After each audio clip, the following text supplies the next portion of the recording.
এরপর বিষণ্ণ দিন বাজে না মনোভিন্ন অবসাদে ঘিরে থাকা সে দীর্ঘদিন।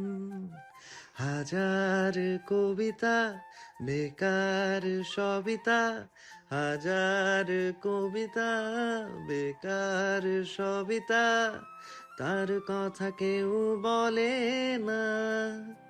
সে প্রথম প্রেম আমার নীলাঞ্জনা, সে প্রথম প্রেম আমার নীলাঞ্জনা।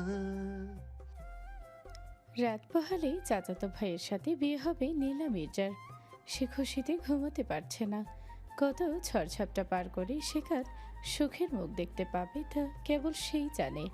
ছোট থেকে যাকে ভালোবেসে এসেছে আগামীকাল তার সাথেই বিয়ে হবে কথাটি ভাবতেই এক শিহরণ বয়ে যাচ্ছে নীলার শরীর দিয়ে। চলুন পরিচয়টা দিয়ে নেই।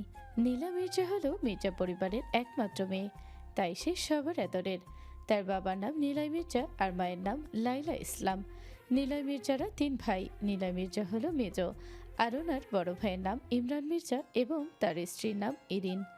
ইমরান মির্জার 2 ছেলে, একজনের নাম ইরফান মির্জা, আরেকজনের নাম ইবাদ মির্জা। ইরফান সবে পড়াশোনা শেষ করে প্যারিস থেকে বাংলাদেশে ফিরেছে এবং বাবার ব্যবসায় হাত লাগিয়েছে। তার বয়স 27 বছর, লম্বায় 5 ফুট 8 ইঞ্চি, গায়ের রং শ্যামলা। তারপরেও কোনো মেয়ের নজর কেড়ে নেওয়ার জন্য যথেষ্ট।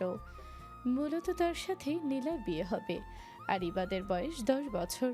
নিলয় মির্জার ছোট ভাইয়ের নাম আকাশ মির্জা এবং স্ত্রীর নাম রবিনা আক্তার। আকাশ মির্জার এক ছেলে যার নাম আবির মির্জা। সে ঢাকা মেডিকেলে ডাক্তারি নিয়ে পড়াশোনা করছে। বয়স তার 26।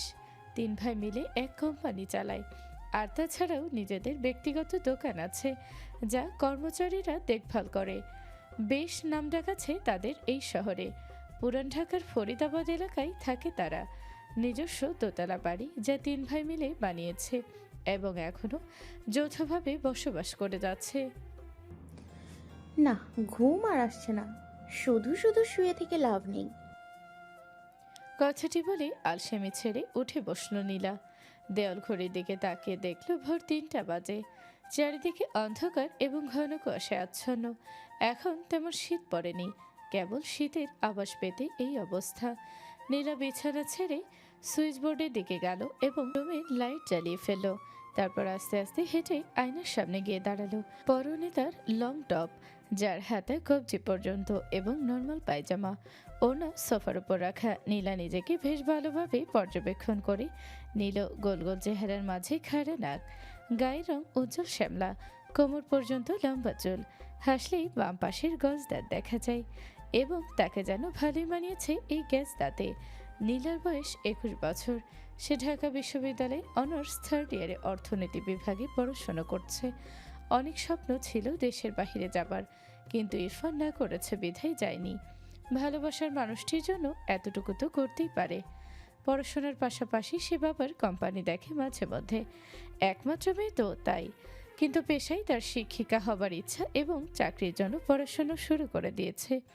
সে খুব প্রতিবাদী এবং সাহসী একজন মেয়ে। কথায় কথায় কান্না করা যেন তার সহ্য হয় না। নীলা সোফার ওপর থেকে ওড়না নিয়ে মাথায় ঘুমটার মতন করে দিল। এখন তাকে অনেকটাই বউ বউ লাগছে। নিজেকে দেখে নিজেই লজ্জা পেয়ে গেল। তাড়াতাড়ি করে বিছানায় বালিশের পাশে থাকা ফোন হাতে নিয়ে টপটপ করে নিজের কয়েকটা ছবি তুলে নিল। সে আবার খুব সপ্রেমী, নিজেকে সে সব থেকে বেশি ভালোবাসে, তাই তো সব সময় খুশি। তারপর হোয়াটসঅ্যাপে গিয়ে নিজের বেস্ট ফ্রেন্ডকে মেসেজ দিল, কিন্তু আশ্চর্যজনকভাবে তার বেস্ট ফ্রেন্ড এখনও তার আগের মেসেজের রিপ্লাই দেয়নি। গত 3 দিন যাবৎ সে তার বেস্ট ফ্রেন্ডকে মেসেজ দিয়ে যাচ্ছিল, কিন্তু কোনো উত্তর পায়নি। তার বেস্ট ফ্রেন্ডের নাম আরশি ইসলাম। নীলা বেস্ট ফ্রেন্ডের কাছ থেকে মেসেজের রিপ্লাই না পেয়ে মনক্ষুণ্ণ হয়ে বিছানায় বসে পড়ে, কিন্তু পরক্ষণেই ফোনের ওয়ালপেপারে দৃষ্টি যেতেই মনটা ভালো হয়ে ওঠে, কারণ সেখানেই তো তার সুখ ভালোবাসা ভেসে আছে। প্যারিসের 7ম অ্যারন্ডিসমেন্টে আইফেল টাওয়ারের থেকে অনেকটা দূরে নিজস্ব অ্যাপার্টমেন্টের বারান্দায় দাঁড়িয়ে আছে মিহাল খান। সে এখনও তার পরিবার সমেত বসবাস করে। জানালার সামনে দাঁড়ালেই পুরো চ্যাম্পটে মার্স আর আইফেল টাওয়ার এক নজরে দেখা যায়। প্যারিস শহরের নরম সকালবেলার আলো তার ঘরে সবসময় একটা কাব্যিক ছোঁয়া এনে দেয়। তার বাসার নিচের রাস্তাটা ঠিক সিনেমার মতো, পাথরের রাস্তা, পাশেই ছোট্ট একটা বেকারি যেখানে সকালবেলা ক্রুইসেন্ট এর গন্ধ ভেসে আসে। আমেরিকান ইউনিভার্সিটি অব প্যারিসে সে ইকোনমিক্স বিভাগের অধ্যাপক।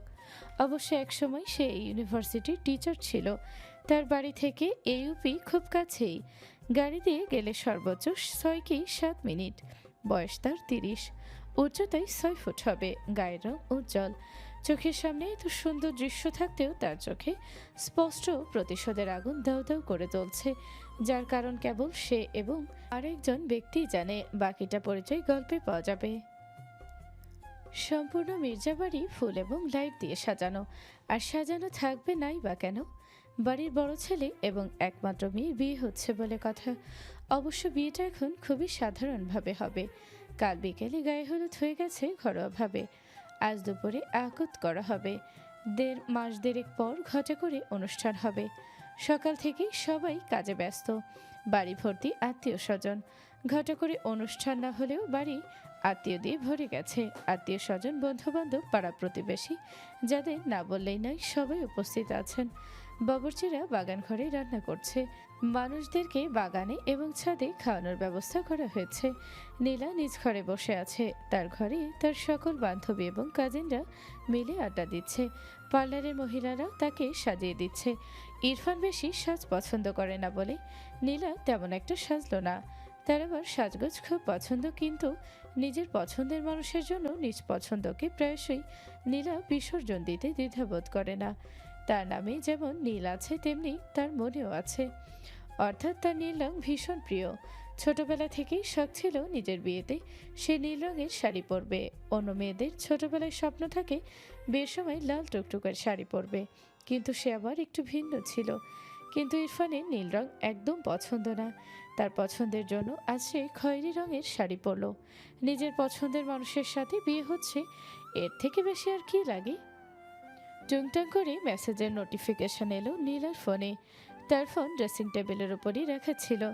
নীলা যেই না নিজের ফোন নেওয়ার জন্য হাত বাড়ায়, অমনি তার খালাতো বোন রুমি তার ফোন নিয়ে নেয় এবং মজার ছলে বলে,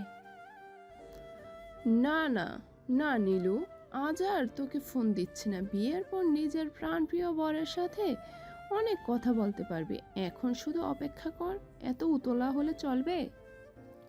তারা দুজনেই সমবয়সী। রুমির কথার প্রেক্ষিতে নীলা কিচ্ছু বলল না, কেবল লাজুক হাসলো। কিন্তু মনটা আনচান করছে। কাল রাত থেকে আর তার ইরফানের সাথে কথা বলা হয়নি, কিন্তু কিছুক্ষণ পর যেই মানুষটি সম্পূর্ণরূপে তার হয়ে যাবে, সেই মানুষটির সাথে কথা বলার জন্য না হয় আরও কিছুক্ষণ অপেক্ষা করলো সে। তার সাজ সম্পূর্ণ করে পার্লারের মহিলারা যেতে না যেতেই নীলা নিজের ক্লাসমেট ইকরাকে বলল, আরশির খবর জানিস? গত 3 দিন যাবৎ আমাদের কোনো যোগাযোগ নেই। হঠাৎ কি হলো তার? আমার বিয়ে অথচ আমার বেস্ট ফ্রেন্ড অনুপস্থিত। ভালো লাগে না। নীলার কথা শুনে ইকরা আমতা আমতা করতে লাগলো। ইকরাকে আমতা আমতা করতে দেখে নীলা বুঝে গেল ইকরা কি বলতে চায়। সে ইকরাকে কিছু বলার সুযোগ না দিয়ে নিজে বলে উঠল, দেখ ইকরা, তুই আমার ফ্রেন্ড। আমি তোকে বিশ্বাস করি, কিন্তু তার থেকেও বেশি বিশ্বাস করি আমার বেস্ট ফ্রেন্ডকে। তাই তার সম্পর্কে কোনো গুজব আমি কানে তুলব না। হয়তো সে কোনো সমস্যায় আছে। আমি পরে এই বিষয়ে খোঁজ নিচ্ছি। বিয়ে খেতে এসেছিস, চুপচাপ খাওয়া দাওয়া কর আর আনন্দ কর। দয়া করে আনন্দ মাটি করার চেষ্টা করবি না।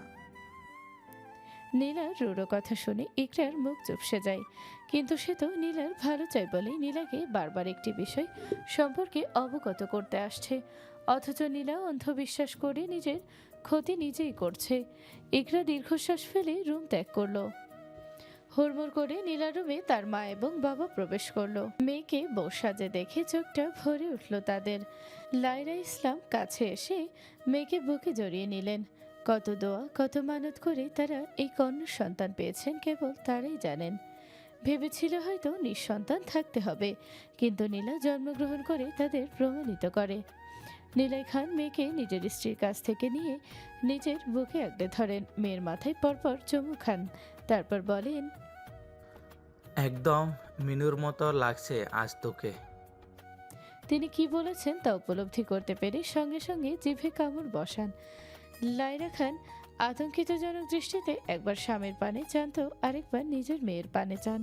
নীলা নিজের বাবার বুক থেকে মাথা তুলে কৌতূহলজনক দৃষ্টিতে বাবার দিকে তাকিয়ে জিজ্ঞেস করলো, মিনু কে বাবা? নিলয় খান থমকে যান। পুরনো ক্ষত আবার জেগে ওঠে। চোখের সামনে ভেসে ওঠে পুরনো স্মৃতি। লায়লা ইসলাম স্বামীর অবস্থা বুঝতে পেরে কথা কাটানোর জন্য তড়িঘড়ি করে বলেন, এসব কথা পরে হবে, কিন্তু একটা জিনিস দেখ, আমরা কতটা ভাগ্যবান। বিয়ের পরেও নিজের মেয়েকে নিজের চোখের সামনে দেখতে পাবো। এই তো মনে হচ্ছে সেই দিন জন্মগ্রহণ করলি, অথচ দেখ আজ তোর বিয়ে। আর বেশি কথা বাড়িয়ে লাভ নেই, চুপচাপ বস, আমরা এসে নিয়ে যাব। তোর বর সেই সকালে বাহিরে গেছে, এখনো আসেনি। আমরা গিয়ে দেখছি সে এখন কোথায়। বিয়ের সময় তো ঘনিয়ে এলো। এই বলে নীলার কপালে চুমুখে স্বামীর হাত ধরে রুম থেকে বের হয়ে গেল লায়লা ইসলাম। কিন্তু নীরব রুমে একা রয়ে গেল নীলা। মনে রয়ে গেল হাজারো প্রশ্ন, সেই একই খটকা যা তার মনে আগেও লেগেছিল। মনে মনে বলল, কে এই মিনু? বাবার মুখে এই নামটি আমি আরো অনেকবার শুনেছি। শুধুমাত্র বাবা নয়, বড় চাচু এবং ছোট চাচুর মুখেও শুনেছি, কিন্তু এই সম্পর্কে আমি কেন কিছু জানি না। তার চিন্তা ভাবনার মাঝে ছেদ ঘটায় তার বান্ধবী এবং কাজিনরা। যখন তার বাবা রুমে ঢুকেছিল তখন তাদেরকে প্রাইভেসি দিয়ে সবাই বাইরে চলে গিয়েছিল। তার মা বাবা চলে যেতে সবাই আবার রুমে প্রবেশ করে। নীলাও নিজের চিন্তা ভাবনা ছেড়ে চুপচাপ খাটে বসে থাকে। এখন তার মনে কেবল আনন্দকে সে জায়গা দিবে, কোনো চিন্তা ভাবনাকে না। একের পর এক ফোন করে যাচ্ছে আবির ইরফানকে, কিন্তু ইরফান কারো ফোনই ধরছে না। সবাই খুবই চিন্তিত। বাড়ির পুরুষরা মিলে আত্মীয় স্বজনদের সামলাচ্ছে। যে জায়গায় বিয়ে হবার কথা ছিল দুপুরে, সে জায়গায় দুপুর গড়িয়ে বিকেল হয়ে গেল, অথচ বরের আসার কোনো খবর নেই। এতক্ষণে আত্মীয় স্বজন পাড়া প্রতিবেশীদের কানাঘুষো শুরু হয়ে গেছে। কেউ বলছে হয়তো ছেলের কোনো বিপদ হয়ে গেছে, কেউ বলছে হয়তো ছেলে এই বিয়েতে রাজি ছিল না, আবার কেউ বলছে হয়তো মেয়েতেই কোনো সমস্যা আছে। ঘুরে ফিরে আমাদের সমাজের মানুষ মেয়েদেরকেই দোষারোপ করে। সবাই মিলে আত্মীয় স্বজনের মুখ বন্ধ করতে পারছে না, কারণ মানুষের মুখ বন্ধ করা কখনোই সম্ভব না। নীলা নিজের রুমে বসে বসে কান্না করছে এবং ইরফানের জন্য দোয়া করছে। তার মন বলছে কিছু একটা খারাপ হতে চলেছে। ইকরা তাকে সান্ত্বনা দিচ্ছে। হঠাৎ করেই বাহির থেকে চিৎকার চেঁচামেচির আওয়াজ শোনা গেল। নীলা স্পষ্ট শুনতে পাচ্ছে তার বড় চাচু ইরফানকে ধমকাচ্ছে। নীলা আর দেরি না করে পরনের শাড়ির কচি ধরে দৌড় লাগালো ড্রয়িং রুমের দিকে। সে দোতলায় থাকে, দোতলা থেকে সিঁড়ি দিয়ে দৌড়িয়ে নিচে নামে। চোখে মুখে তার আনন্দের ছাপ স্পষ্ট। সে চায় না কেউ তার ইরফানকে বকা দিক। তার ইরফান তার কাছে ফিরে এসেছে, এতেই সে খুশি। এখন বিয়ে হয়ে গেলেই হবে। কিন্তু দরজার কাছে যাওয়ার পর দরজার সামনে দাঁড়িয়ে থাকা দুজন ব্যক্তিকে দেখে সে থমকে যায়। তার পুরো পৃথিবী যেন তার সাথে থমকে যায়। মুহূর্তে সে নিজেকে নিঃস্ব মনে করে, দাঁড়িয়ে থাকার ক্ষমতা হারিয়ে ফেলে। কিন্তু তারপরও অনেক কষ্টে দাঁড়িয়ে থাকে। মাথা তার ঘুরতে শুরু করে, কিন্তু নিজেকে শক্ত রাখার জন্য শাড়ির আঁচল অনেক শক্ত করে চেপে ধরে রেখেছে। চোখ অশ্রুতে ভরে গেছে উপলব্ধি করতে পেরে। আকাশের দিকে তাকিয়ে চোখের পানি চোখেতেই শুকিয়ে ফেলল। তার সামনে দাঁড়িয়ে আছে তার বেস্ট ফ্রেন্ড আরশি এবং তার ভালোবাসার মানুষ, তার বাগদত্তা ইরফান, যার সাথে আজ তার বিয়ে হবার কথা ছিল। আরশি বিয়ের পোশাক পরে দাঁড়িয়ে আছে। ইরফান শক্ত করে আরশির হাত ধরে রেখেছে। দুজনের দৃষ্টি মাটির দিকে। বাড়ির সকলে হতবাক হয়ে তাকিয়ে আছে তাদের দিকে। কেবল ইরফানের পিতা চিৎকার চেঁচামেচি করছে। নিলয় মির্জার বুক ফেটে যাচ্ছে মেয়ের কষ্টের কথা ভেবে। কিন্তু সবাইকে অবাক করে দিয়ে নীলা বলল, বাড়ির ছেলে আর ছেলের বউকে বরণ করে তোমরা ঘরে তোলো, আর কতক্ষণ এভাবে বাইরে দাঁড় করিয়ে রাখবে? নীলার কথা শুনে সবাই অবাক হয়ে গেল। থেকে বেশি অবাক হয়েছে আরশি এবং ইরফান। তারা তো ভেবেছিল নীলা কান্নাকাটি করবে, চিৎকার চেঁচামেচি করবে, অথচ নীলার এমন ঠান্ডা ব্যবহার দেখে সবাই অবাক। নীলা কিছু না বলে খাবার টেবিলে চলে গেল। তারপর জোরে চিৎকার দিয়ে বলল, উফ মা, সেই সকাল থেকে না খেয়ে বসে আছি, আমাকে তাড়াতাড়ি খাবার দাও। লাইলা বেগম শাড়ির আঁচল মুখে চেপে কেঁদে উঠলেন। মেয়ে তার উপর যতই শক্ত থাকার নাটক করুক না কেন, কিন্তু মনে মনে যে একবারে ভেঙে পড়েছে তা তিনি স্পষ্ট বুঝতে পারছেন। নীলা যখন দেখল তার মা তাকে খাবার না দিয়ে কান্নাকাটি করছে, তখন সে নিজেই উঠে পড়ল এবং প্লেট হাতে নিয়ে সব জায়গা থেকে একটু একটু করে খাবার তুলে নিল এবং সুন্দর করে খেতে লাগলো। খাবার খাওয়ার সময় কি প্রশংসাটাই না করলো সে। দরজার সামনে দাঁড়িয়ে থাকা দুই প্রতারক অবাক দৃষ্টিতে কেবল চেয়ে রইল তার দিকে। লজ্জা করে না নিজের বিয়ের দিন অন্য এক মেয়েকে বিয়ে করে আনতে? হুঙ্কার দিয়ে কথাটি বলল ইমরান মির্জা নিজের ছেলেকে। ইরফান এখনো চুপ আছে। ইমরান মির্জার স্ত্রী ইরিন একবার নীলার দিকে দৃষ্টিপাত করলো। দেখলো নীলা তৃপ্তি সহকারে খাচ্ছে। প্রত্যেক দিন যেমনভাবে খাবার খায় তার থেকে আরামদায়কভাবে বসে খাচ্ছে। নীলার ধৈর্য, সাহস, আত্মমর্যাদা বোধ দেখে যেমন খুশি হলেন তিনি, ঠিক তেমনি মনক্ষুণ্ণ হলেন নিজের ছেলের করা কাজে। নীলাকে ওনার ভীষণ পছন্দ হয়েছিল। মেয়ে হিসেবে নীলা যেমন ভালো বউ হিসেবেও হতো, কিন্তু ওনার কপালে এমন লক্ষ্মী বউ জুটল না। রাগে দুঃখে দাঁতে দাঁত চেপে নিজের ছেলেকে বললেন, দাঁত থাকতে দাঁতের মর্যাদা দিতে হয়। বানরের গলায় মুক্তার মালা মানায় না রে। তাই তো নীলাকে ছেড়ে ওই সাদা চামড়ার কাছে গেলি। না আছে চেহারা, না আছে গুণ, খালি পারে পেও পেও করতে। তুই যেমন, তোর পছন্দও তেমন। কি আছে এই মেয়ের মাঝে? শুধু সাদা চামড়াটাই তো। আরে তোকে যে নীলা বিয়ে করতে রাজি হয়েছিল, এটাই তো তোর 14 গোষ্ঠীর ভাগ্য। নিজের মায়ের কাছ থেকে এমন অপমান আশা করেনি ইরফান। লজ্জায় সে মুখ তুলে তাকাতে পারছে না। বেশি কিছু বলেই দেখা যাবে বাবা তাকে ত্যায্য পুত্র করে দিবে।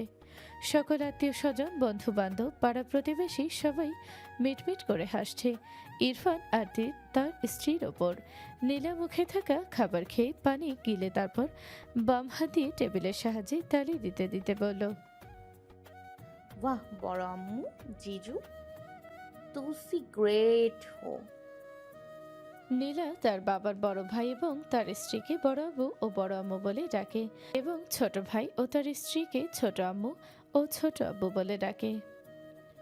নীলার কথা শুনে ইরফান রাগী দৃষ্টিতে নীলার দিকে তাকালো।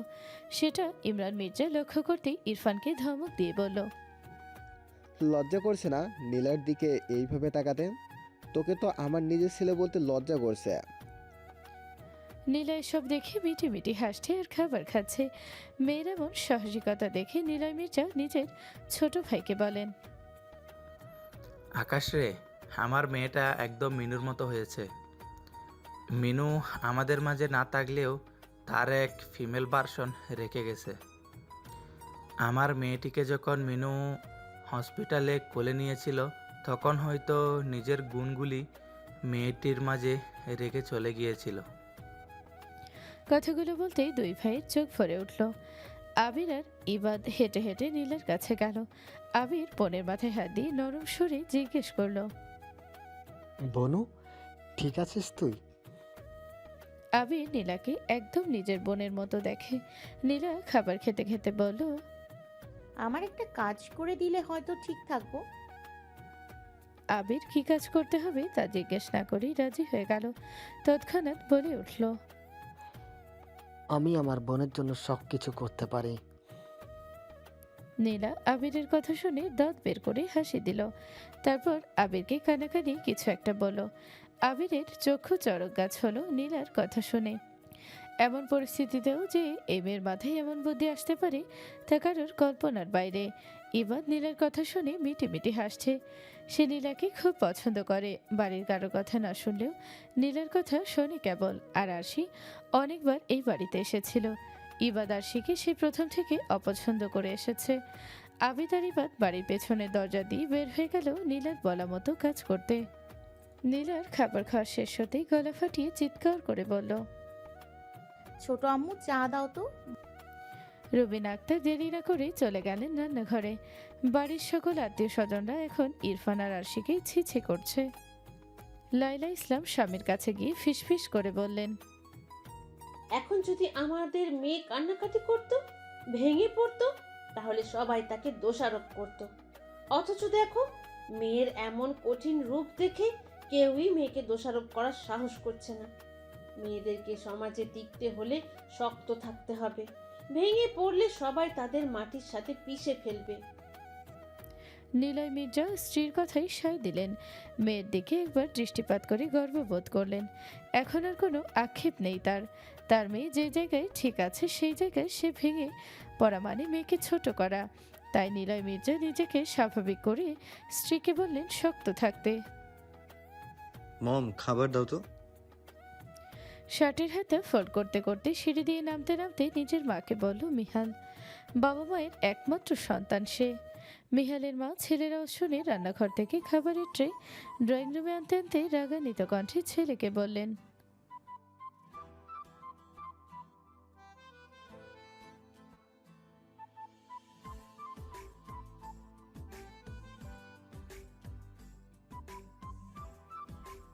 মিহাল মায়ের কাছে এসে মাকে জড়িয়ে ধরে বলল।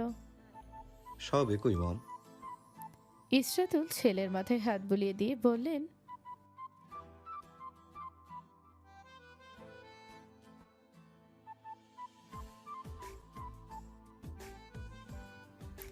মিহাল ভদ্র ছেলের মতো খেতে বসে পড়ল। সেখানে আগে থেকেই উপস্থিত ছিল মিহালের বাবা মুবিন খান। তিনি খবরের কাগজে মুখ গুজেছিলেন, কিন্তু ছেলে আর বউয়ের কথাবার্তা ঠিকই তার কানে পৌঁছেছে। এটা অবশ্য নিত্যদিনের ঘটনা, তাই তিনি বেশি পাত্তা দিলেন না। খবরের কাগজ থেকে মুখ বের করে খাওয়ার দিকে মনোযোগ দিলেন। তিনজন চুপচাপ বসে খাবার খাচ্ছে, কেবল প্লেট এবং চামচের শব্দ। মিহাল পানি খাচ্ছিল। মুবিন খান গলা খাকারি দিয়ে মিহালের উদ্দেশ্যে বললেন, তোমার সে বেস্ট ফ্রেন্ড। ওনার কথা সম্পূর্ণ হবার আগে মিহাল হাতে থাকা কাঁচের গ্লাস ফ্লোরে ছুঁড়ে ফেলল। সঙ্গে সঙ্গে কাঁচের গ্লাস বিকট শব্দে ভেঙে গুঁড়ো গুঁড়ো হয়ে গেল। ইসরাতুল ভয়ে কেঁপে উঠলেন। মুবিন খান নিজের ছেলেকে কিছু বলতে যাবে, তার আগে মিহাল হনহনিয়ে চেয়ার ছেড়ে উঠে দাঁড়ালো এবং সামনের দিকে হাঁটা ধরল। দরজার কাছে গিয়ে দাঁড়ালো এবং পিছনে না ফিরেই শান্ত কণ্ঠে বলল, I am sorry for my rough behaviour. সে যতই রুড হোক না কেন বাবা মাকে ভীষণ ভালোবাসে এবং শ্রদ্ধা করে। কথাটি বলেই অ্যাপার্টমেন্ট থেকে বের হয়ে গেল মিহাল। পিছনে রেখে গেল একজোড়া চিন্তিত মুখ। যদি সে পিছনে ফিরে তাকাতো তাহলে তার মা বাবা তার রক্তিম চোখ দেখে হয়তো ভয় পেয়ে যেত। সে অ্যাপার্টমেন্ট থেকে বেরিয়ে পাড়ি দিল তার গন্তব্যে। মুবিন খান স্ত্রীর হাতের উপর হাত রেখে সান্ত্বনা দেওয়ার জন্য বললেন, চিন্তা করো না, দেখবে একদিন সব ঠিক হয়ে যাবে। ইসরাতুল নীরবে চোখের পানি মুছে দীর্ঘ নিঃশ্বাস ছাড়লেন। হঠাৎ ফোন বেজে উঠল। মুবিন খান ফোন হাতে নিয়ে দেখলেন মানামে সেভ করা। নিজের স্ত্রীর দিকে ফোন এগিয়ে দিয়ে বললেন, এই নাও, মায়ের ফোন এসেছে, মার সাথে কথা বলে মন হালকা হবে। এই বলে তিনি স্থান ত্যাগ করলেন। বড় আম্মু এবং বড় আব্বু শুধু শুধু তোমরা নিজের ছেলে এবং ছেলের বউকে বাইরে দাঁড়া করিয়ে রেখেছো, তাদেরকে বরণ করে ভেতরে আনো। নীলার কথায় অবাক হলেন ইমরান মির্জা, কিন্তু কিছুই বললেন না। এতক্ষণে রবিনা গরম চা বানিয়ে নিয়ে এসেছে নীলার জন্য। নীলার হাতে চা ধরিয়ে দিতেই নীলা আবার অনুরোধের স্বরে বলল, ছোট আম্মু একটু কষ্ট করে নতুন বর এবং বউকে বরণ করার ব্যবস্থা করো। নীলার কথা শুনে রবিনার চোখ ভরে উঠল। ঠোঁট কামড়ে নিজের কান্না চেপে ধরলেন। এই মেয়েকে এখন তার সালাম করতে ইচ্ছে করছে। এমন পরিস্থিতিতে এতটা কঠিন থাকা সম্ভব নয়, কিন্তু এই অসম্ভবকে সম্ভব করলো আজ নীলা। রবিনা দেরি না করে বরণ করার জিনিসপত্র রেডি করতে লাগলো। তারপর নিজের বড় জায়ের কাছে নিয়ে এসে ধরিয়ে দিলেন। এরিন একবার নীলার দিকে তাকালো। নীলা নিজের চাচিকে চোখ দিয়ে আশ্বাস দিতেই তিনি দরজার দিকে এগিয়ে গেলেন। মুখে গম্ভীরতা বজায় রেখে ছেলে এবং ছেলের বউকে বরণ করে নিলেন। মিষ্টি খাওয়ানোর সময় ইরফানের মুখের ভেতরে জোরে চামচ গুজে দিলেন। ইরফান কিছুটা পিছিয়ে গেল, ব্যথাও পেয়েছিল বটে। নীলা চেয়ারে বসে বসে চা খাচ্ছিল। এই দৃশ্য দেখে মুখ থেকে চা পড়ে গেল। আশেপাশে সবাই হেসে উঠল। নীলাও হাসতে লাগলো। ইরফান চুপচাপ দাঁড়িয়ে সব কিছু সহ্য করে গেল। অন্যদিকে আশির কোনো কিছুই সহ্য হচ্ছে না। ভেবেছিল বাড়ির বড় ছেলেকে বিয়ে করেছে, সবাই তার মন মতো চলবে। অথচ এত বড় ছেলেকে নিজের মা বাবা সবার সামনে অপমান করছে, আর সে তো পরের বাড়ির মেয়ে। এসব কথা ভাবতেই আরশির চেহারায় বিরক্তির ছাপ স্পষ্ট ফুটে উঠেছে, যা কেউ খেয়াল না করলেও নীলা করেছেন। নীলা আরশির চেহারায় বিরক্তির ছাপ দেখে বাঁকা হেসে মনে মনে বলল, যত যাই হোক দিন শেষে তুই আমারই বেস্ট ফ্রেন্ড। তোর সকল সমস্যা, দুর্বলতা, সব কিছুর খবর আমার জানা আছে। আমি চাইলে এক্ষুনি তো নতুন সংসার শুরু হওয়ার আগে শেষ করে দিতে পারি, কিন্তু এই নীলা মির্জা ভীতুদের মতন দুর্বল জায়গায় আঘাত করে না। পেছন থেকে ছুরি চালানোর অভ্যাস তোর এবং তোর নব্য স্বামীর হতে পারে, কিন্তু নীলা মির্জার না। আমি ময়দানে নেমে চোখে চোখ রেখে সোজা গুলি করব। সেনি নদীর ধারের ব্রিজে পকেটে হাত ঢুকিয়ে দাঁড়িয়ে মিহাল, তার দৃষ্টি পানি ঢেউতে। Best friend my foot. Mihal খানের সাথে প্রতারণা করার ফল তাকে তো হারে হারে টের পেতে হবে। মিহাল খান কাউকে ক্ষমা করে না যতক্ষণ না পর্যন্ত তার প্রাপ্য শাস্তি নিজ হাতে দেয়। কথাগুলো বলার সময় মিহালের কপালে রাগ ফুটে উঠল। দাঁতে দাঁত চেপে একা একা কথাগুলো বলল সে। তাকে কেউ কখনো এভাবে ঠকায়নি, তাই প্রথমবার ঠকে যায় মিহাল ঠিক মেনে নিতে পারছে না। পকেট থেকে ফোন বের করে কাউকে কল দিল। কল রিসিভ হতেই মিহাল বলল, I want every single details. অপর পাশের মানুষের থেকে উত্তর শুনে বাঁকা হাসল মিহাল। ফোন কেটে পকেটে পড়ে ফেলল, মুখের বাঁকা হাসি বজায় রেখে বলল, start counting down to the beginning of your bed time. কথাটি বলেই ভয়ঙ্কর হাসি দিল সায়ান। তার হাসির শব্দে আশেপাশে থাকা কবুতর ভয়ে একত্রে ঝাঁক বেঁধে উড়ে গেল। মুনভি, পেছন থেকে এক পুরুষালী কণ্ঠ ভেসে এলো মুনফির কানে। মুনফির কণ্ঠটি চিনতে সমস্যা হলো না, এ যে তার অতি প্রাণপ্রিয় বন্ধুর কণ্ঠ। মুনফি চেয়ার সমেত পেছনে ফিরল। তার ডেস্কের সামনে দাঁড়িয়ে থাকা মানুষটিকে দেখে বাঁকা হাসল। পরনে সাদা অ্যাপ্রন খুলে চেয়ারের উপর রাখল। চেহারা ছেড়ে উঠে সামনে দাঁড়িয়ে থাকা ব্যক্তিটির দিকে এগিয়ে যেতে লাগলো। পেশায় সে একজন ডাক্তার, হসপিটাল ইউরোপিয়ান জর্জেস পম্পিডোতে সে একজন কার্ডিওলজিস্ট অর্থাৎ হৃদরোগ বিশেষজ্ঞ। ব্যক্তিটির একদম মুখোমুখি দাঁড়িয়ে শান্ত কণ্ঠে বলল, Mihal Khan, my dear best friend. I mean ex-best friend. We meet after a long time. তো এখানে কি করে আসা? মুনফির বলা কথাগুলো শুনে মিহালের ঠোঁটেও স্মিত হাসি ফুটে উঠল। এক জীবনে দুজন দুজনের জন্য জান দিয়ে দিতে প্রস্তুত ছিল, আর এখন দুজন দুজনের জান নিয়ে নিতে প্রস্তুত। কি অদ্ভুত এই বন্ধুত্ব! মিহাল নিজের মস্তিষ্ক হতে অন্যান্য চিন্তা ভাবনা দূর করে বলল, এখান দিয়ে যাচ্ছিলাম, ভাবলাম নিজের শত্রুর খোঁজ খবর নিয়ে যাই। যত যাই হোক এক জীবনে তো বেস্ট ফ্রেন্ড ছিলাম। মিহালের কথা শুনে মনভির ঠোঁট তাচ্ছিলের হাসি ফুটে উঠল। সে বিদ্রুপ করে বলল, ছিলাম তো বেস্ট ফ্রেন্ড। একসময় অনেক ভালো বন্ধু ছিলাম। সেই বন্ধুত্বের হত্যা নিজ হাতে করেছিস তুই মিহাল। তাই এখন আমার তোকে মারতেও হাত কাঁপবে না, ঠিক যেমন তোর আমাদের বন্ধুত্বকে হত্যা করতে কাঁপেনি। মনভির কথা শুনে মিহাল ভেতরে ভেতরে ক্ষতবিক্ষত হলেও তা প্রকাশ করল না, বরং শব্দ করে হেসে উঠল। তার এহেনে কাণ্ডে অবশ্য মনভি অবাক হল না। ছোটবেলা থেকেই তাদের বন্ধুত্ব ছিল তো, তাই সে মিহালকে যতটা চেনে মিহাল নিজেও নিজেকে ততটা চেনে না।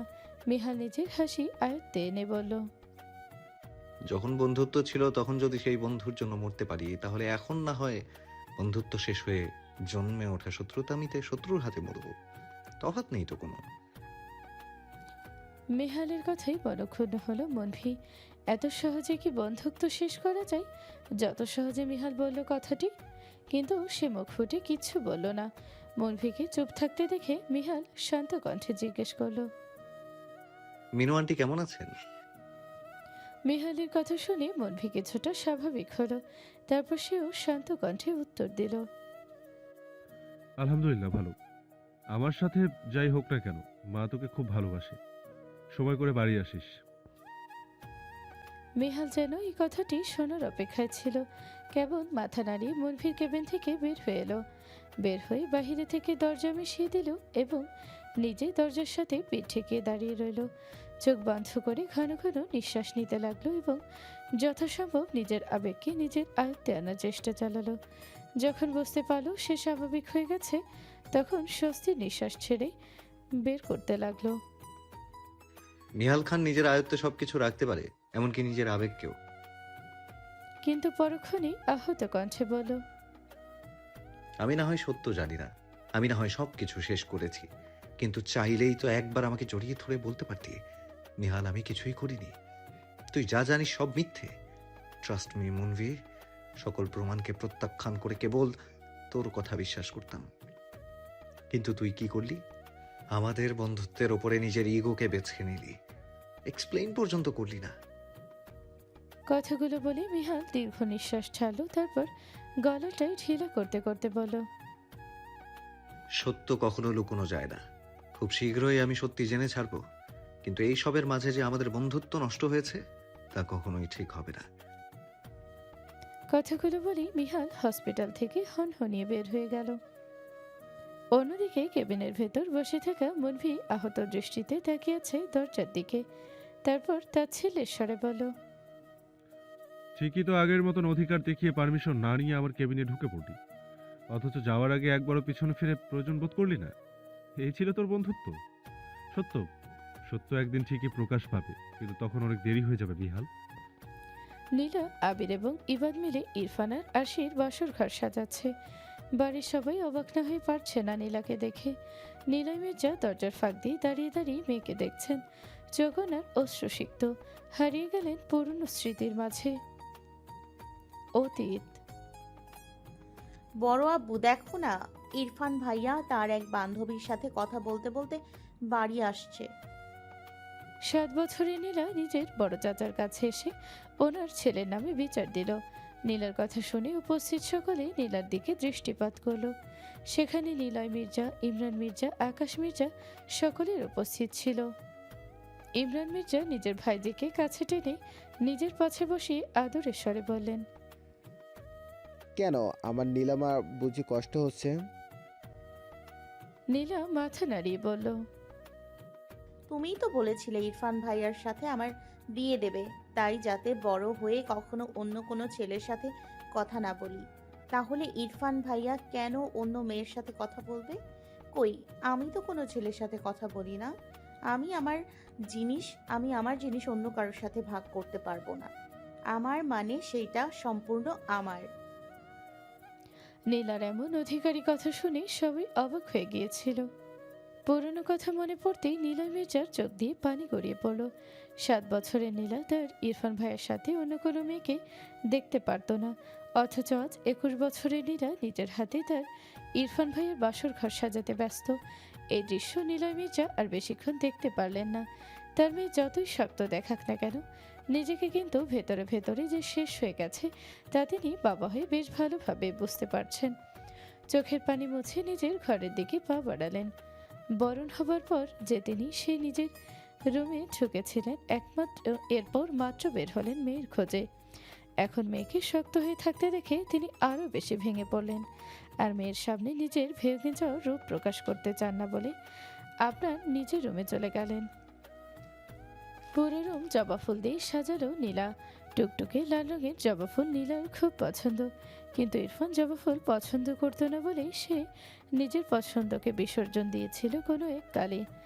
আজ সে নিজের হাতে ইরফানের বাসর ঘর জবা ফুল দিয়ে সাজালো, সাথে নীল রঙের জালি কাপড়, যাতে ইরফানের মনে হয় এটা তার বাসর ঘর না, বরং সাজা পাওয়ার ঘর।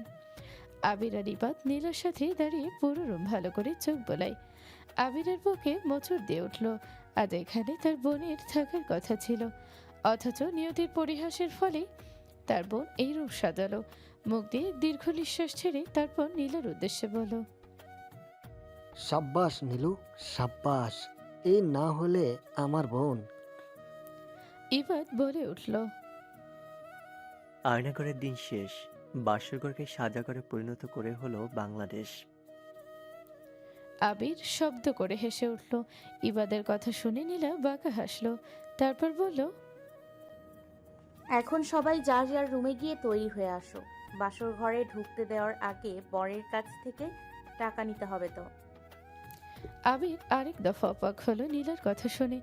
আজ যেন অবাক দিবস, কিন্তু কিছু না বলে আবির আর এবার নিজেদের ঘরে চলে গেল।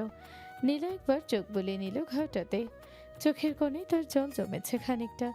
নীলা রুমে থাকা ফুলগুলোতে আলতো করে হাত বুলিয়ে আহত কণ্ঠে বলল, আমায় কেন ধোকা দিলে ইরফান ভাই? আমি কি দোষ করেছিলাম? আমার সত্যিকারের ভালোবাসার এত বড় পুরস্কার না দিলেও পারতে। কোনো কুনজর নেই তোমার নতুন সংসারের প্রতি, আর না আছে কোনো অভিশাপ। কিন্তু তোমরা আমাকে এমনভাবে ভেঙে দিয়েছো যে এখন আমি নতুন নীলা হয়ে জন্মেছি। কিন্তু আমার মনের ভালোবাসা, বিশ্বাস, অনুভূতি এগুলো আর কখনো কারোর জন্য জন্মাতে পারবে না। আমাকে এমনভাবে না ভাঙলেও পারতে। কথাগুলো বলতে বলতে নীলার চোখ দিয়ে অশ্রু গড়িয়ে পড়ার আগে নীলা উপরের দিকে তাকালো। চোখের পানি চোখেই রয়ে গেল।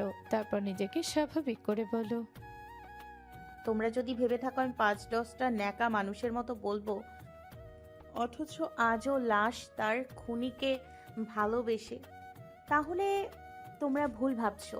খুনের বদলে খুন করব না, বরং তোমাদের করা খুনের প্রতিশোধ নিব। কথাটি বলে বাঁকা হেসে রুম ত্যাগ করলো নীলা। পুরো মির্জা বাড়ি আজ থমথমে। ইরফান আর আরশি ইমরান মির্জার রুমে দাঁড়িয়ে আছে। ইরফানের মা তো ছেলের দিকে তাকিয়েও দেখছে না। ইমরান খান নিজের ছেলের উদ্দেশ্যে আবার বলে উঠলেন, লজ্জা করলো না এমন নিচু কাজ করতে? বিয়েতে মজ ছিল না, তাহলে কেন মেয়েটির মন নিয়ে খেললে? গায়ে হলুদের দিন কেন হাসতে হাসতে আনন্দ করলে? আর বিয়ের দিনেই কেন এমন কাজ করলে? একটা মেয়ের জন্য তার বিয়ের দিন বিয়ে ভেঙে যাওয়ার কতটা অপমানজনক তা কি তুমি জানো? অবশ্য তুমি কি করে জানবে? তোমার তো নিজেরই কোনো মান নেই। বাবা, ইরফান ডাকটি বলতে ইমরান খান ছেলেকে চুপ করিয়ে দিয়ে বলল, আমাকে বারবার বাবা ডেকে মনে করিয়ে দিও না যে আমি তোমার মতো কুলাঙ্গারকে জন্ম দিয়েছি। যখন বেকার ছিলেন তখন নীলা তোমার পাশে ছিল।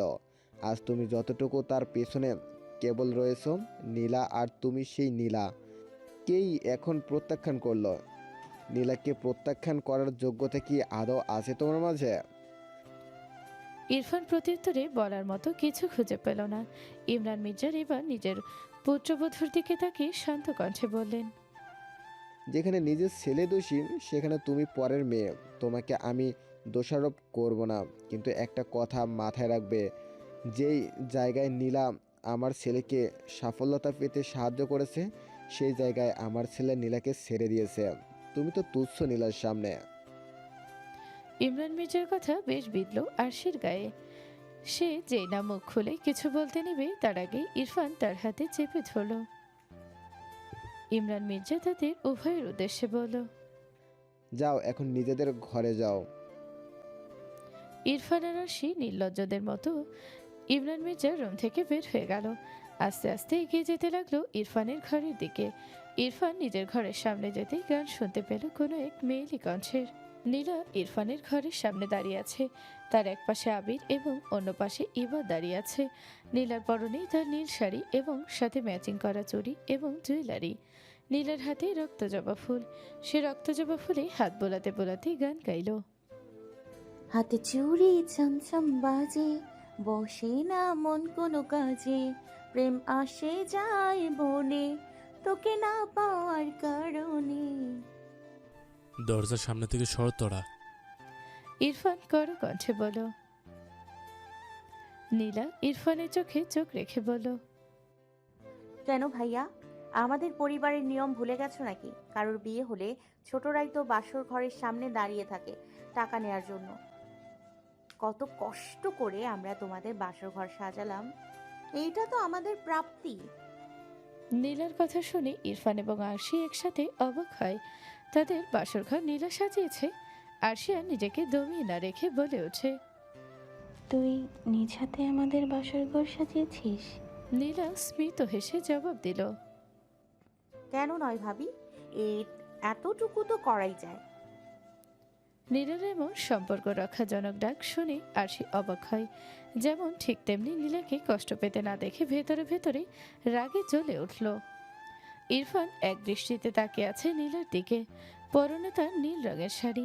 এই রং নীলার খুব পছন্দের, কিন্তু ইরফানের অপছন্দ বলে নীলা এই রঙের জিনিসপত্রের ধারের কাছেও যেত না। অথচ আজ সেই নীলা তার পছন্দকে উপেক্ষা করে নিজের পছন্দের কাজ করলো। ইরফানের কাছে যেন এই নীলা অচেনা। ইরফান রাগী কণ্ঠে বলল, নীলা, তোকে না বলছিলাম আমার নীল রং পছন্দ না, তাহলে এই রঙের শাড়ি কেন পরছিস? নীলার কণ্ঠে তাচ্ছিল্যের হাসি ফুটে উঠল। সে ইরফানের চোখে চোখ রেখে বলল, আমি কেন তোমার পছন্দ অপছন্দের খেয়াল রাখবো? তোমার বউ আছে, তাকে বরং বলো নীল রঙের জিনিস থেকে দূরে থাকতে। নীলার কথা শুনে ইরফান স্তব্ধ হয়ে গেল। নীলা কখনো তার মুখের উপর এভাবে কথা বলেনি। নীলার কথা শুনে আরশি তৎক্ষণাৎ বলে উঠল, না বাবা, আমার নীল রং অনেক পছন্দ। আমি কারোর জন্য নিজের পছন্দ বিসর্জন দিতে পারবো না। আর আমি ভীষণ ক্লান্ত। তোমাদের যা নেওয়ার আছে তা নিজেদের ভাইয়ের কাছ থেকে নাও। আমি রুমে গেলাম। কথাগুলো বলি আরশি নীলা আর ইবাদের মাঝ দিয়ে রুমে চলে গেল। ইরফান এখনো স্তব্ধ হয়ে দাঁড়িয়ে আছে। কই, নীলা তো কখনো এভাবে বলেনি যে সে নিজের পছন্দকে বিসর্জন দিতে পারবে না। অথচ আরশি কত সহজেই কথাগুলো বলে ফেলল। এই মুহূর্তে যদি আরশির জায়গায় নীলা থাকতো, তাহলে কখনোই ইরফানকে এভাবে ছেড়ে চলে যেত না, বরং বলতো, আমিও যেমন ক্লান্ত, আমার ইরফান ভাইও তেমন ক্লান্ত। ওকে কেউ বিরক্ত করো না। ইরফান নিজের চিন্তায় মগ্ন ছিল। তখনই আবির বলে উঠল, ভাইয়া, রুমে গিয়ে চিন্তা ভাবনা করো, আপাতত আমাদেরকে টাকা দাও। ইরফান নড়ে চড়ে উঠল আবিরের কথায়। সে ভীষণ ক্লান্ত এবং বুকের মাঝে এক অজানা শূন্যতা অনুভব করছে। তাই আর কথা না বাড়িয়ে জিজ্ঞেস করলো, কত টাকা? আবির আর ইবাদ দাঁত বের করে হাসি দিয়ে বলল, বেশি না, মাত্র 10,000। ইরফান পকেট থেকে টাকার বান্ডিল বের করে চেক করে দেখলো তার কাছে আছে কেবল 7,000 টাকা। নীলা বাঁকা হেসে বলল, ভাইয়া, এর থেকে বেশি তো আমার কাছে আছে। যাই হোক, এইগুলোই দাও, আমরা ম্যানেজ করে নিব। ইরফান কিছুটা লজ্জা পেল নীলার কথাই। আগে অনেক টাকা নিয়েছে নীলার কাছ থেকে, কিন্তু কখনো লজ্জা পায়নি, কিন্তু আজ পাচ্ছে। ইরফান নীলার দিকে টাকাগুলো এগিয়ে দিতে নীলা আবিরকে উদ্দেশ্য করে বলল, ভাইয়া, টাকাগুলো নিয়ে ছাদে আসো, আমরা আড্ডা দিই। কথাটি বলে নীলা জবা ফুল কানের পেছনে গুজে সামনের দিকে এগিয়ে গেল। ইরফান আহত দৃষ্টিতে কেবল চেয়ে রইল নীলার পানে। ভাবল হয়তো নীলা অন্তত একবার পিছনে ফিরবে, কিন্তু নীলা সোজা ছাদের দিকে চলে গেল। মায়ের কোলে মাথা রেখে শুয়ে আছে মিহান। ইশরাতুল ছেলের মাথায় হাত বুলিয়ে দিতে দিতে বললেন, কি হয়েছে বাবা? মিহান আহত কণ্ঠে বলল, মিনু আন্টির কথা মনে পড়ছে। ইশরাতুল ঠিকই বুঝতে পারলেন ছেলে তার মিনু আন্টির জন্য না, বরং মিনু আন্টির ছেলে মনভির জন্য কষ্ট পাচ্ছে। কিন্তু মিনুর কথা শুনে তার মনে পুরনো স্মৃতি জাগ্রত হলো। অবশ্য এগুলো সে কখনোই ভোলেনি। মিহান মায়ের নীরবতার কারণ উপলব্ধি করতে পেরে বলল, তোমার ছেলের উপর ভরসা রাখো মা, আমি সব ঠিক করে দেব। ইশরাতুল কিছু বলল না, কেবল ছেলের মাথায় হাত বুলিয়ে দিতে দিতে নীরবে চোখের জল ফেলল। বাসর ঘরে ঢুকতেই ইরফানের যেন জান যায় অবস্থা।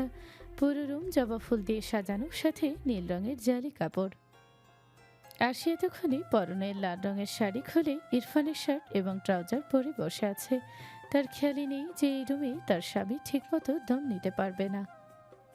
ইরফান আরশিকে কিছু বলতে যাবে, তার আগে আরশি বলে উঠল, ওহ কামান ইরফান, আজ কিছু হবে না। আমি অনেক ক্লান্ত।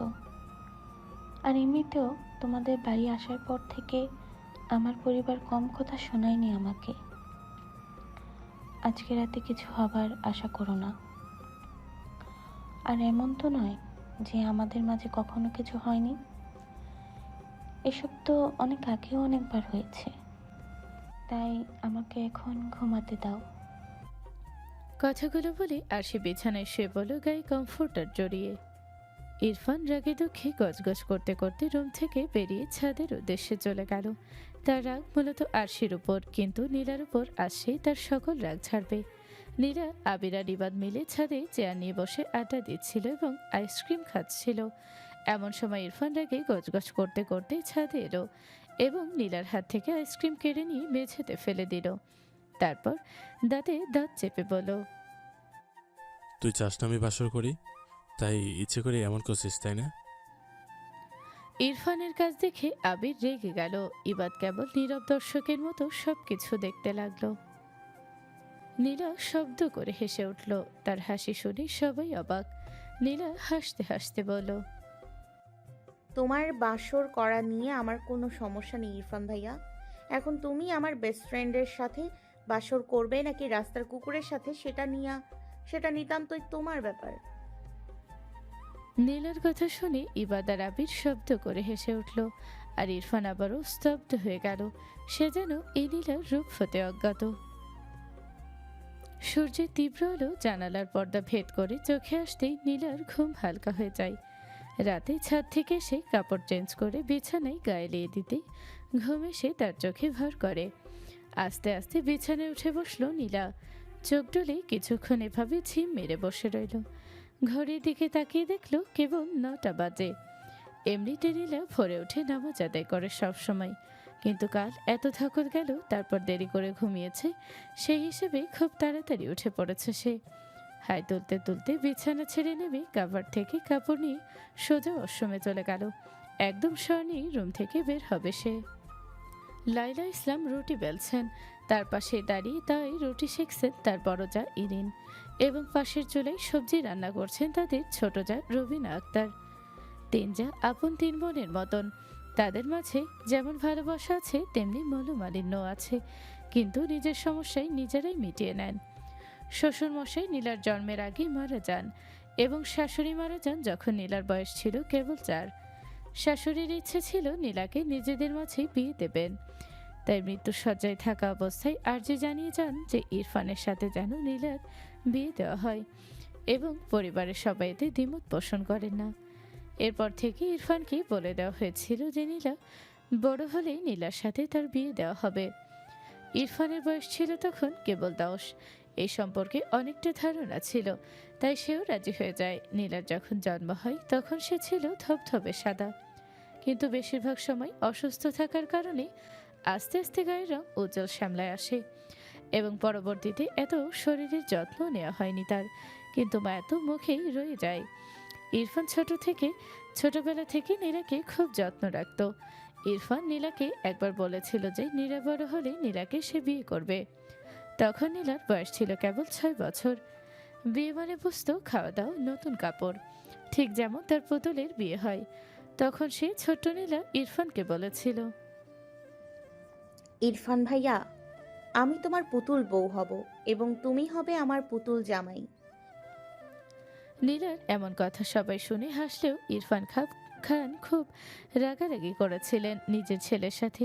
তার রাগের কারণ সবাই জানতে চাইলে তিনি প্রত্যুত্তরে বলেছিলেন, আমি চাইতাম না নীলা এসব সম্পর্কে জানুক। সে খুবই ছোট এবং নিষ্পাপ। এখন তাকে যা বলা হবে সে তাই মনে রাখবে। ভবিষ্যতে যদি ইহিতে বিপরীত হয় তাহলে ওর নিষ্পাপ মন ভেঙে যাবে।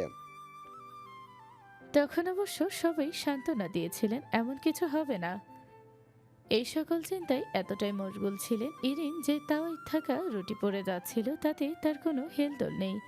লাইলা ইসলাম তা লক্ষ্য করে রুটি বলা রেখে সঙ্গে সঙ্গে চুলা নিভিয়ে দিয়ে চিন্তিত স্বরে বললেন, এই ভাবি, কি হয়েছে তোমার? কোন চিন্তায় মগ্ন ছিলে তুমি? রুটি তো পুড়ে কয়লা হয়ে গেল।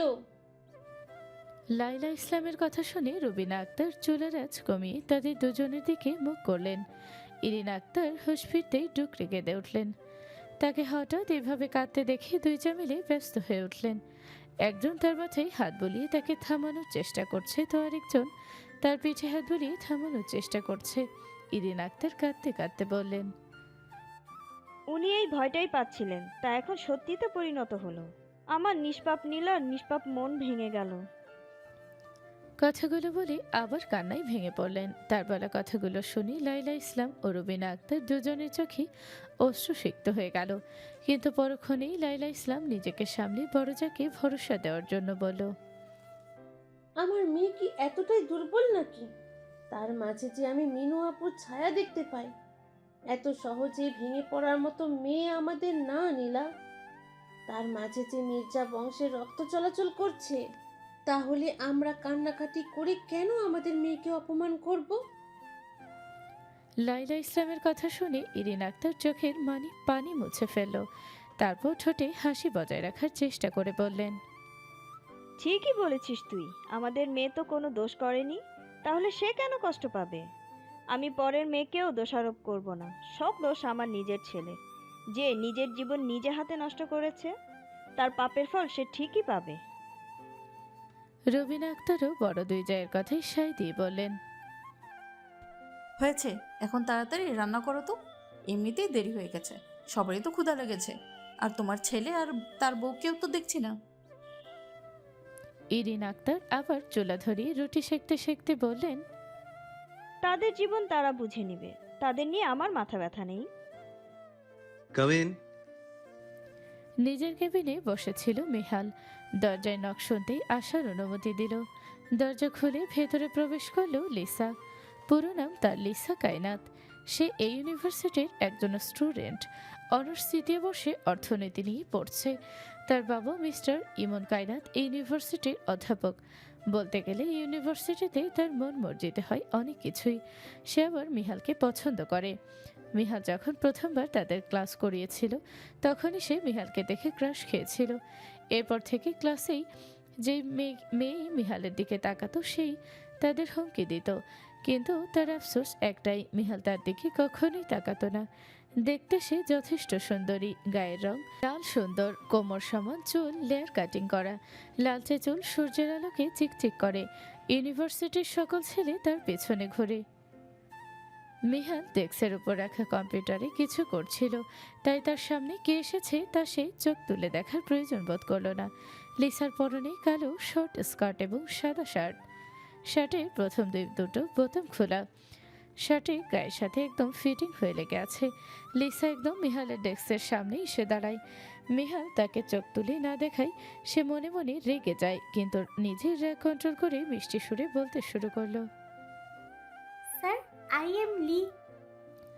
লিসা নিজের কথা সম্পূর্ণ করার আগে মিহাল নিজের পুরুষালী গম্ভীর কণ্ঠে বলল, I am not interested in your name, just tell me the reason why you come here. মিহালের এমন রূঢ় আচরণে গা জ্বলে উঠল লিসার। সে কিছু না বলেই হনহনিয়ে রুম থেকে বের হয়ে গেল। মিহাল একবার তাকিয়ে দেখারও প্রয়োজন মনে করল না। বাড়ির সকল পুরুষরা খাওয়া দাওয়া করে বের হয়ে গেছে বাড়ি থেকে। এখন বাড়ির মহিলারা এবং মেয়েরা বাকি। নীলা গোসল করে ছাদে চলে গিয়েছিল, কিন্তু ছাদে গিয়ে দেখলো ইরফান ছাদে থাকা ছোট্ট চৌকি যেখানে মূলত সবাই বসে আড্ডা দেয়, সেখানে শুয়ে ঘুমাচ্ছে আর শীতে কাঁপছে। কিন্তু আশ্চর্যজনকভাবে নীলার বিন্দুমাত্র খারাপ লাগলো না। নীলা যতই বাহিরে থেকে শক্ত থাকুক না কেন, মন তার খুবই নরম। এমত অবস্থায় যে কোনো মানুষকে দেখলেই তার খারাপ লাগতো। আর সেই জায়গাতেও তার প্রাণপ্রিয় ইরফান, যার জন্য সে কোনো এক সময় নিজের জান দিয়ে দিতে প্রস্তুত ছিল। কিন্তু নীলার মন মানসিকতা অনেকটাই ভিন্ন। যাকে ভালোবাসবে তার কাছ থেকে ভালোবাসা না পেলেও তার জন্য সে অনেক কিছু করতে রাজি। কিন্তু যদি নিজের সব থেকে ভালোবাসার মানুষের কাছ থেকে একবার আঘাত পাই, তাহলে তার দিকে ফিরে তাকাতেও সে রাজি না। এখন যেমন ইরফানের জন্য তার বিন্দুমাত্র কষ্ট হচ্ছে না। ছাদে না থেকে আবার নিজের ঘরে চলে আসলো। বারান্দায় টাওয়াল শুকাতে দিয়ে কিছুক্ষণ সেখানে দাঁড়িয়ে রইল। নিজেকে এমন শক্ত থাকতে দেখে নিজেকে নিজেই প্রশ্ন করলো, কই, আমার তো বিন্দুমাত্র কষ্ট হচ্ছে না। আফসোস হচ্ছে যে নিজের মূল্যবান সময়, মূল্যহীন অনুভূতি, ভালোবাসা প্রতারকদের জন্য নষ্ট করেছি। কিন্তু একটু কষ্ট হচ্ছে না ধোঁকা পেয়ে, বরং নিজেকে ভাগ্যবতী মনে হচ্ছে, কারণ প্রতারকদের আমি চিনতে পেরেছি এবং এর সাথে সাথেই মানুষকে ভালোবাসা কিংবা বিশ্বাস করার সাহস হারিয়ে ফেলেছি। কথাগুলো বলে নীলা একটা দীর্ঘ নিঃশ্বাস ছাড়ল। চুল শুকিয়ে মুখে ক্রিম, শরীরে লোশন লাগিয়ে মাথায় ঘোমটা দিয়ে নিচে চলে গেল। সে বরাবরই শালীনভাবে চলতেই পছন্দ করে। তার মতে চুল বের করে মানুষকে দেখিয়ে হাঁটলেই সেটা স্টাইল হয়ে যায় না। গতকাল রাতেও তো শাড়ির সঙ্গে ম্যাচিং করে হিজাব পরেছিল এবং বিয়ের দিনেও হিজাব না পরলেও মাথায় ঘোমটা দিয়েছিল। নীলা আস্তে আস্তে রুম থেকে বের হয়ে নিচে চলে গেল। ইরফানের ঘুম ভাঙল ইবাদের ডাকে। ইবাদ ছাদে এসে নিজের বড় ভাই ঠিক হয়ে শুয়ে থাকতে দেখে হাসলো, তারপর বলল, ঠিকই আছে। রাজকন্যাকে রেখে যদি শাকচুন্নিকে বিয়ে করা হয় তাহলে কপালে সাদে থাকাই লেখা আছে। কথাগুলো বলে নিজের ভাইকে ডাকতে লাগলো। ইরফান আস্তে আস্তে উঠে বসলো। মাথা তার ভার হয়ে আছে, ঠিকমতো ঘুম হয়নি রাতে। তার উপর আবার রাতে শীত লেগেছিল ভীষণ। ইবাদ ভাইয়ের এমন অবস্থা দেখে খোঁচা দিয়ে বলল, যেমন কর্ম তেমন ফল। বলেই ছাদ থেকে নামার জন্য দৌড় দিল। ইরফান কিছু বলল না, কেবল দীর্ঘ নিঃশ্বাস ছাড়ল। কাল নীলার বলা কথায় সে ভীষণ আঘাত পেয়েছিল। তার নীলা কখনোই তাকে আঘাত দিত না। সেই ছোটবেলা থেকেই যদি সে ব্যথা পেত তাহলে তার কষ্ট দেখে নীলা কান্নাকাটি করত। তার জ্বর হলেই তার মায়ের সাথে নীলাও সারা রাত জেগে তার সেবা করত, ছোট ছোট হাত দিয়ে মাথা টিপে দিত। অথচ কাল এমনভাবে অপমান করার পর একবারও তার দিকে না তাকিয়ে ছাদ থেকে হনহনিয়ে চলে গেল। আর যাকে বিয়ে করে এনেছে সে একবারও তার খোঁজ খবরও নিল না। ইরফান আর বসে না থেকে নিজের রুমের উদ্দেশ্যে চলে গেল। নিজের ঘরে গিয়ে দেখলো আরশি নীলার এক জামা পরে বসে বসে বিছানায় ফোন চালাচ্ছে।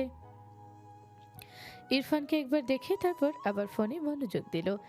একবারও জিজ্ঞেস করলো না সে সারা রাত কোথায় ছিল। ইরফান আরশির সামনে গিয়ে জিজ্ঞেস করলো, নীলা জামা তুমি কেন পরছো? আরশি নির্বিঘ্ন ভঙ্গিতে বলল, বিয়ে করার সময় তো আর কোনো কাপড় নিয়ে আসিনি, আর তোমার শার্ট পরে তো আর সবার সামনে যেতে পারবো না, তাই নীলা রুম থেকে গিয়ে কাভার্ড থেকে জামা বের করে নিয়ে এসে পরে ফেলেছি। তার সব কিছু তো আমার জানা। ইরফান অবাক হলো, তারপর বলল, নীলার অনুমতি নিয়েছো? আরশি হেসে উঠল, তারপর বলল, নীলাকে ঠকিয়ে আমার কাছে আসার সময় তুমি কি একবারও নীলার অনুমতি নিয়েছিলে? ইরফান স্তব্ধ হয়ে গেল। তার ভেতর দিয়ে এক ঝড় বয়ে গেল। ভেতরটা কেমন খা খা করে উঠল। প্রত্যুত্তরে কিছু বলার জন্য খুঁজে পেল না, তাই আর কথা না বলে কাভার থেকে নিজের কাপড় নিয়ে সোজা ওয়াশরুমে চলে গেল। ডাইনিং টেবিলে বসে নীলা, আবির আর ইবাদ তিনজন মিলে খাবার খাচ্ছে। ইবাদ নিচে এসেই সবার সামনে বলে দিল ইরফান কাল সারা রাত ছাদে কাটিয়েছে। কথাটি শুনে সকলেই নীলার দিকে দৃষ্টিপাত করলো, কিন্তু নীলা নিজের মতো খাবার খাচ্ছিল। এমন ভাব করছিল যেন সে কিছুই শোনেনি, অথচ কিছুক্ষণ আগে সে নিজ চোখেই দেখে এসেছিল। সবাই নীলার ঠান্ডা ব্যবহার দেখে নিশ্চিত হলো যে তাদের মেয়ে অনেক আগে নিজেকে সামলে নিয়েছে, তাই কেউ আর এই বিষয়ে কোনো কথা বলল না। সিঁড়িতে নবদম্পতি নেমে আসছে, কেউ তাদের দিকে তাকিয়ে দেখার প্রয়োজন মনে করলো না। সবাই মিলে একসাথে খেতে লাগলো। ইরফান এসে নীলার সামনাসামনি বসলো, দৃষ্টি তার নীলার দিকে আটকে আছে। আরশি ইরফানের পাশের চেয়ারে বসলো। ইবাদ খেয়াল করলো আরশি নীলার জামা পরেছে, যা তার মোটেও পছন্দ হলো না, তাই আরশির দিকে ভ্রুচড়া কুচকে তাকিয়ে জিজ্ঞেস করলো, এই মহিলা, আপনি আমার নীলু আপুর জামা কেন পরেছেন? আরশির ঠিক পছন্দ হলো না ইবাদের তাকে মহিলা বলে সম্বোধন করায়, কিন্তু সবার সামনে নিজেকে যথাসম্ভব স্বাভাবিক রাখার চেষ্টা করলো। ইবাদের কথায় সবাই আরশির দিকে তাকালো, এমনকি নীলা নিজেও। আরশির পরনে তার কেনা সব থেকে পছন্দের ড্রেস দেখে তার ছেলের হাসি ফুটে উঠল তার মুখে। আরশি ন্যাকামি করে বলল, বারে, আমি কি আমার বেস্ট ফ্রেন্ডের জামা পরতে পারি না? আর নীলার এই ড্রেসটি আমার খুব পছন্দ হয়েছে, আর সম্পর্কে তো সে এখন আমার ননদ হয়, এবং আমি নিজের কোনো ড্রেস আনিনি। নীলা মুচকি হেসে বলল, কেন নয় ভাবি, অবশ্যই তুমি পারো। আর তাছাড়াও সব সময়ের মতো তোমার নজর আমার ব্যবহার করা প্রিয় জিনিসের প্রতি রয়ে গেল। এখন যদি তোমার সেকেন্ড হ্যান্ড জিনিস নিতে সমস্যা না হয় তাহলে আমারও তোমাকে দান করে নিতে কোনো সমস্যা নেই। সেকেন্ড হ্যান্ড জিনিস আবার আমার স্ট্যান্ডার্ডের সাথে যায় না। তুমি বরং তোমার কাছে রেখে দাও। নীলার এমন কথাই আরশির মুখ চুপসে গেল। উপস্থিত সবাই মিটিমিটি করে হাসলো। কেবল অবাক নয়নে ইরফান নীলার দিকে তাকিয়ে রইল। তার জানা মতে আরশি নীলার সব থেকে কাছের। নীলা আরশির জন্য নিজের অনেক পছন্দের জিনিস বিসর্জন করেছে। কেউ যদি আরশির দিকে চোখ তুলে তাকিয়ে কথা বলেছে, তাহলে নীলা তার প্রতিবাদ করেছে। অথচ আজ নীলা নিজের আরশিকে সকলের সামনে অপমান করলো। সবাই আবার খাবার খেতে মনোনিবেশ করলো। এর মাঝখানে নীরবতা ভেঙে ইবাদ বলল, জানো নীলাপু, আবার একটা গান মনে পড়ে। নীলা ইবাদের দিকে তাকালো এবং মিষ্টি সুরে জিজ্ঞেস করলো, কোন গান? ইবাদ সুর দিয়ে গাইতে লাগলো,